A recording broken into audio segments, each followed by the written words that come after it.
राम जी लंका से लौट रहे थे और गणेश जी राम जी का इंतजार कर रहे थे। तभी एक बच्चे की रोने की आवाज आती है। गणेश जी उस आवाज की तरफ भागकर जाते हैं और देखते हैं कि एक बहुत बड़ा राक्षस कृष्ण जी को पकड़ लिया है और कृष्ण जी रो रहे हैं। गणेश जी उड़ते हुए राम जी के पास जाते हैं और सारी बात राम जी को बताते हैं।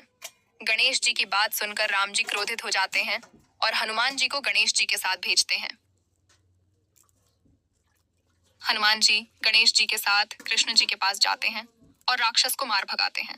फिर हनुमान जी रोने लगते हैं क्योंकि लाइक सब्सक्राइब नहीं किया।